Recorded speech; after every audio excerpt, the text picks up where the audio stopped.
Patty, bonjour, je m'appelle Ringside Renaissance.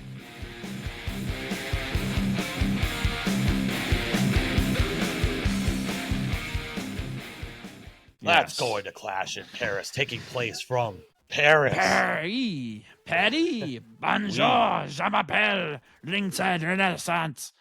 Pretty Deadly Jesse. Boom. Andre, Kombat Jones. Boom. Comme ci, comme ça, comme appelle tout. Yeah.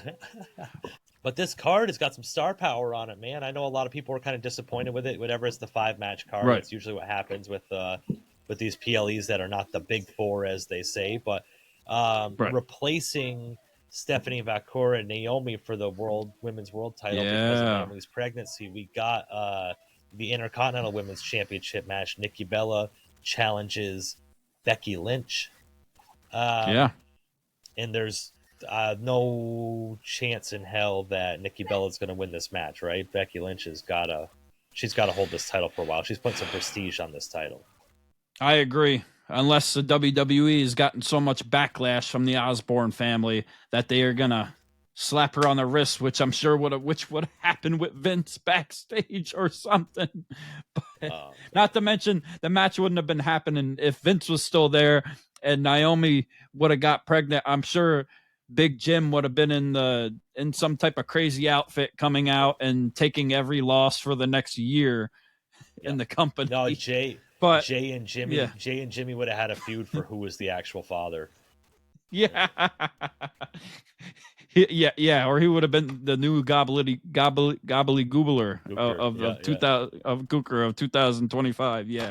But yeah, I agree. Becky Lynch should win the match. I think Nikki Bella's been great since she's been back though and doing the whole thing and get, people love Nikki Bella, and she cut a great promo on Raw against her, and I think it's a good match. I think she can go in there, and we're going to see how she can hang with Becky Lynch, because Becky Lynch is at the top of her game, and like she said, Sports Illustrated rated her the best women's wrestler of all time. So we're about to see if that's true, and Nikki Bella about to see if that's true. But yeah, I got Becky Lynch, the man, coming out on top, and we're going to see if the man still has balls, as Nikki Bella said, and see if she is still the C word after she wins, and that is champion.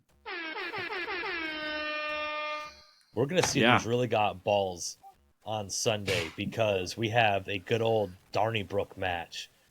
Sheamus versus Rusev. They said this is going to be the feud that ends all feuds till in 3 months they both need something to do and they're going to start a feud again. But yeah, this is the blowout match between Rusev and Sheamus. Returning Rusev really hasn't really kind of got his ground yet, I feel, as a competitor back in WWE. Sheamus kind of really hasn't had it for quite a few years. Right. But he's been established. Yes. He's there. He's always there. And Rusev has came in and kind of wreaked havoc, but he hasn't had quite big moment yet, in my opinion.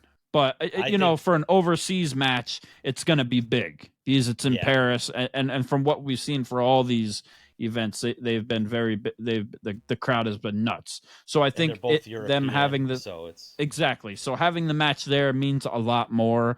And I think the crowd is going to be wild, and they both deserve it.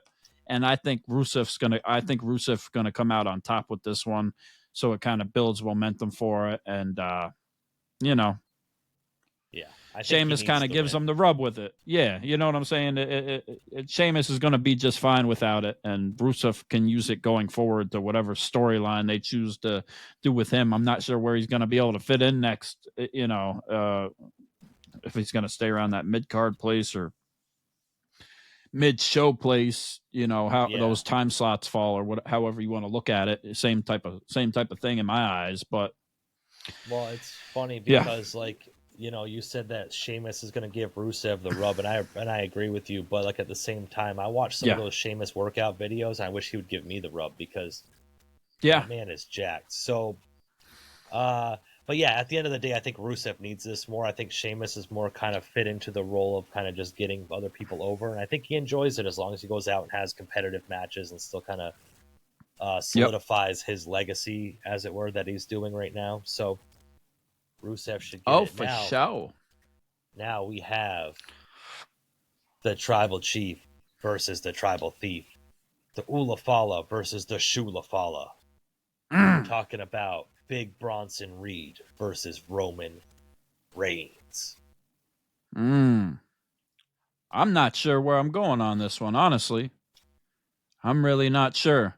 Like, I think it would benefit Bronson Reed to win and continue with this whole Shula-Fala thing, but Roman Reigns kind of needs some momentum too. But I think in the end, it probably benefits Bronson Reed to win more, maybe. Yeah. And I maybe we get a new member or something, or somebody showing up to help out or something.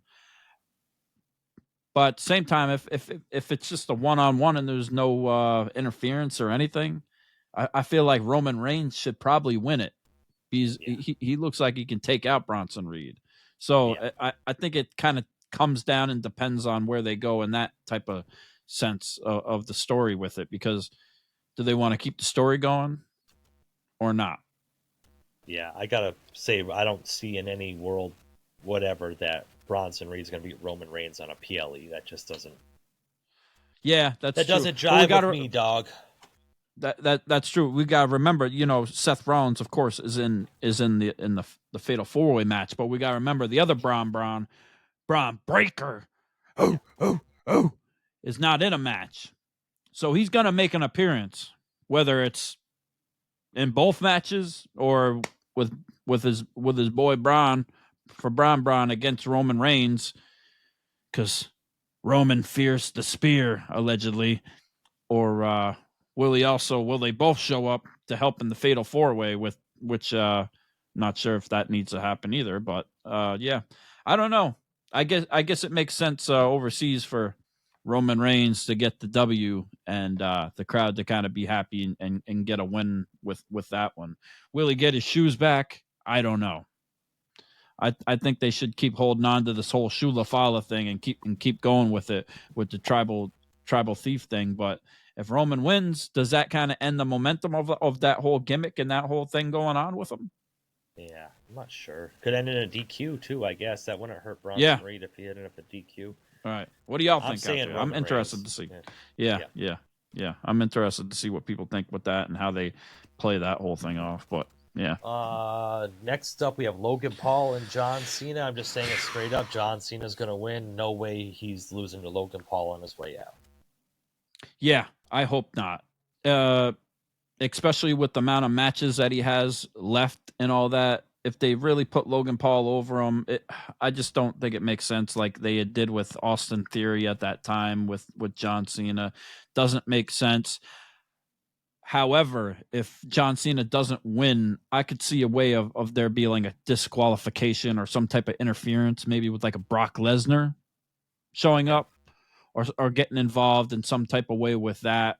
And for some reason, if John does lose, it will be because some type of interference in some type of way from Brock or something like that.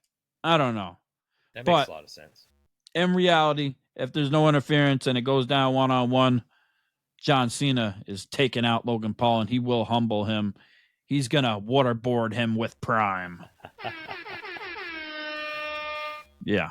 Oh, man, the main event of the night. I know who you're already going to go for with this one because I know you, and we just have to go over it because it's formality at this point. The Fatal 4-Way for the World Heavyweight Championship. Jey Uso, right.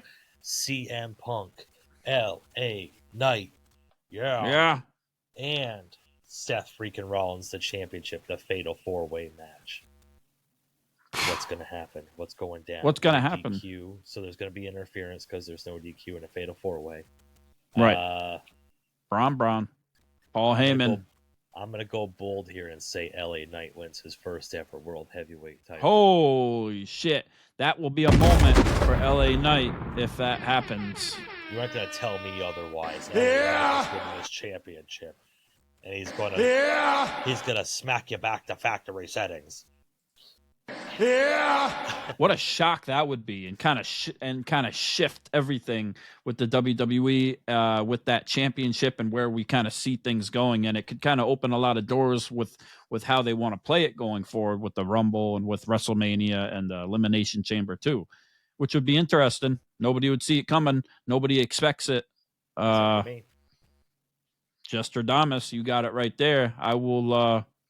I'll shit a brick if LA Knight wins. As much as I'm saying who I want to win is CM Punk. Actually, I want CM Punk to win, but I really don't want him to win because I want his moment to be bigger when he wins that title back from Seth, hopefully, or wins the Rumble or whatever it turns out to be. Who the hell knows now with Roman, people saying Roman Seth or whatever it is. But yeah, I don't see Jey Uso winning.